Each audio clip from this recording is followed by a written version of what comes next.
La fidélité dans la prière.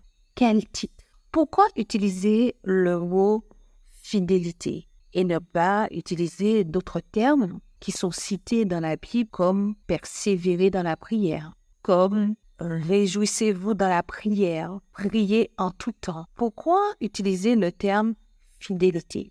Le terme fidélité est un terme qui est puissant et qui est cité dans Galates 5,22. La Bible nous dit, mais le fruit de l'esprit, c'est l'amour, la joie, la paix, la patience, la bonté, la bénignité, la fidélité, la douceur, la tempérance. Au milieu de tous ces fruits, nous trouvons la fidélité. La fidélité n'est pas indiquée par hasard. La fidélité est indiquée parce que c'est une valeur. C'est une valeur importante. La fidélité, Dieu nous demande de développer cette caractéristique. Cette caractéristique qui est un fruit particulier de l'esprit, c'est cela qui nous permettra de tenir en toute occasion et c'est ce fruit dont on ne parle pas souvent qui nous permettra de prier avec efficacité. La fidélité, c'est le fait de rester attaché à une valeur ou à une manière de fonctionner, une façon de faire. La fidélité dans la prière, c'est ce que nous devons développer pour pouvoir voir la manifestation des miracles, des exaucements suite à nos prières. Lorsque la fidélité nous fait défaut, voici les signes visibles de son absence. On commence à prier sur un sujet, ensuite on s'arrête.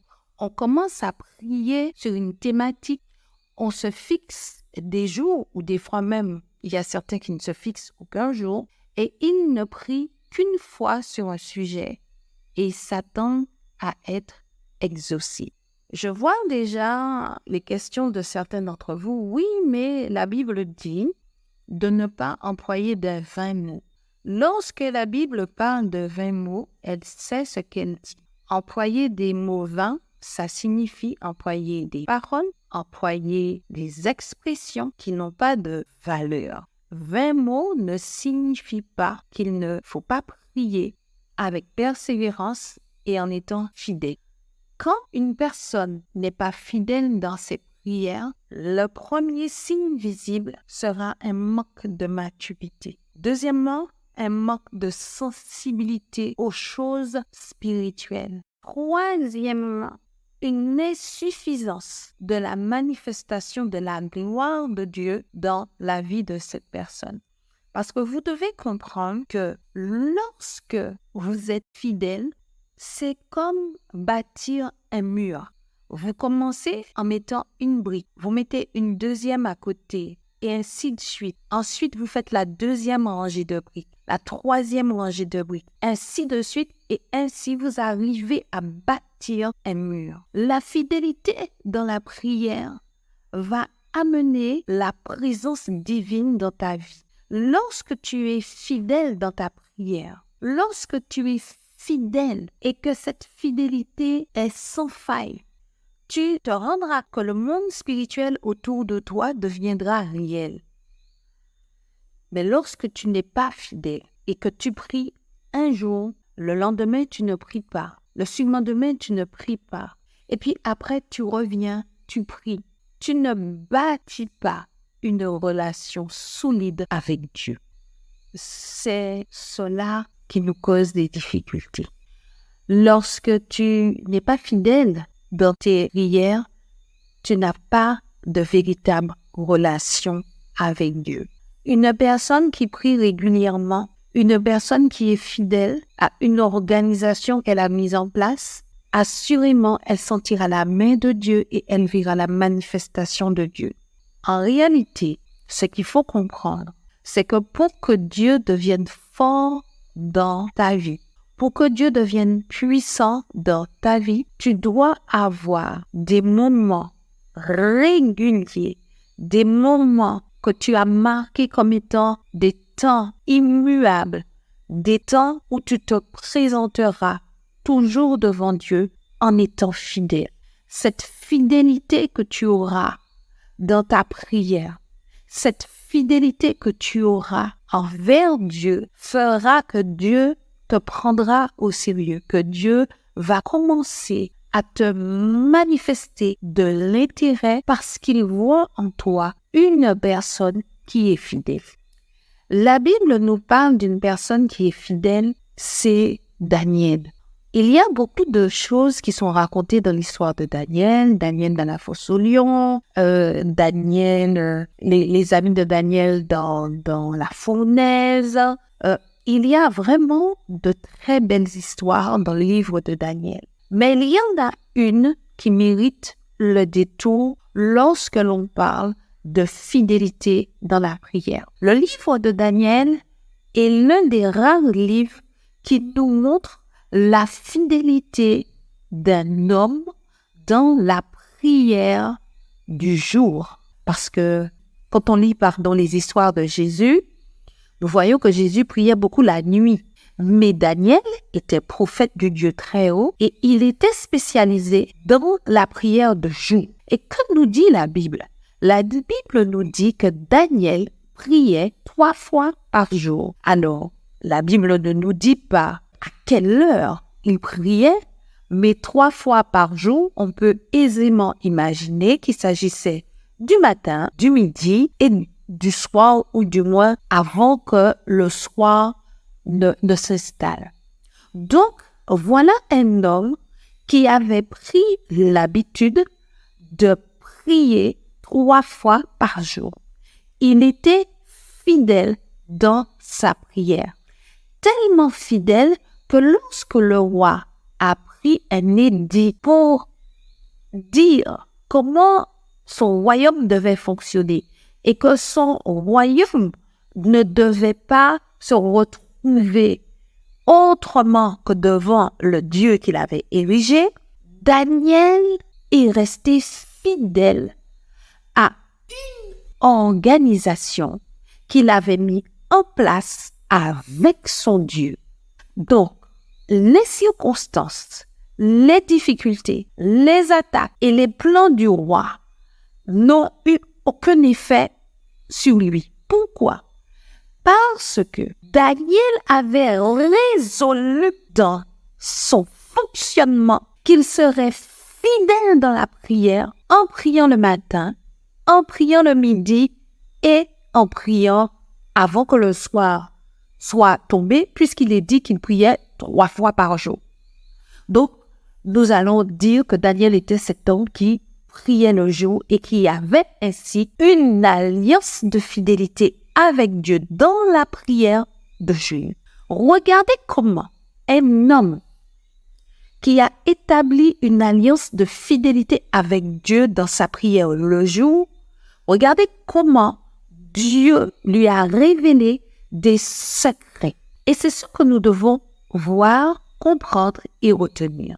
C'est la leçon que nous devons tirer de l'histoire de Daniel. Daniel est resté fidèle et quand il a eu besoin de Dieu, Dieu aussi a été fidèle parce qu'il était fidèle. Ta fidélité attire la fidélité de Dieu à ton égard. Cette fidélité que Daniel a manifestée pendant des années a été mise à rude épreuve. Pourquoi? Parce que lorsque le roi a pris son décret, Daniel avait 2 choix. Le premier, c'était de briser son alliance de fidélité avec Dieu et de faire comme le roi a dit, ou de continuer et d'être fidèle à la décision qu'il a prise devant son Dieu. Et c'est là que nous découvrons que Daniel a fait le choix de rester fidèle à Dieu. Il a fait ce choix, rester fidèle à Dieu. Le fait d'avoir fait ce choix nous enseigne à nous également. Cela signifie qu'à un moment donné de notre marche avec Dieu, nous devons nous-mêmes prendre des décisions, mettre en place des modes de fonctionnement auxquels nous allons nous-mêmes nous soumettre. Quand nous prenons ce type de décision, ces décisions deviennent comme des lois pour nous. Tant que la décision de prier selon un mode opératoire que tu auras toi-même décidé ne devient pas une loi pour toi, tu n'es pas encore entré dans une relation avec ton Dieu. Parce que cette décision que Daniel a prise est devenue une loi pour lui. D'ailleurs, ceux qui ont influencé le roi, ils ont dit, nous ne trouverons rien contre Daniel si ce n'est dans la loi de son Dieu, si ce n'est par rapport à son Dieu. Est-ce que dans la Torah, puisque Daniel est un homme de l'Ancien Testament, est-ce que dans la Torah, il est écrit quelque part qu'il fallait prier 3 fois par jour? Non, ça n'est pas écrit. Est-ce que dans le Nouveau Testament, il est écrit qu'il faut prier 3 fois par jour? Non, ça n'est pas écrit. Alors, qu'est-ce qui fait que Daniel a décidé, s'est résolu à prier 3 fois par jour et que cette résolution soit devenue une loi pour lui et que cela a engendré de sa part une grande fidélité? C'est que Daniel avait compris quelque chose que nous devons comprendre. Daniel avait compris que pour devenir puissant spirituellement, il fallait passer du temps avec Dieu. Et que pour pouvoir passer du temps avec Dieu, il fallait que lui-même, il s'impose une façon de faire, qu'il s'impose un mode opératoire dans la prière et que ce mode opératoire devienne indestructible, que ce mode opératoire devienne une loi pour lui. Il avait compris qu'il fallait qu'il soit fidèle à ce mode opératoire. C'est ce que Dieu attend aujourd'hui de nous, pour que nous puissions aller plus loin dans notre marche spirituelle avec Dieu. Dieu est esprit. Il veut que ceux qui l'adorent, l'adorent en esprit. Donc, le Seigneur attend que nous puissions véritablement faire comme Daniel. Beaucoup trop d'entre nous, nous ne nous imposons rien et ainsi nous ne sommes pas fidèles dans la prière. Parce que si tu ne t'es pas imposé une règle au préalable, tu ne peux pas être fidèle dans la prière. Le Seigneur attend de nous que nous puissions véritablement nous imposer ces règles de fidélité. Tant que tu ne prends pas la résolution comme Daniel, de t'imposer des temps de prière, des moments de prière, tant que tu ne prends pas la résolution de te dire, je vais prier à partir de maintenant de telle manière, à tel moment de la journée, de telle manière dans la semaine, tel jour, tu ne bâtiras point de relation et d'intimité avec Dieu. Pour cela, il y a plusieurs manières de faire, car chaque personne a un agenda. Chaque personne a des horaires qui diffèrent.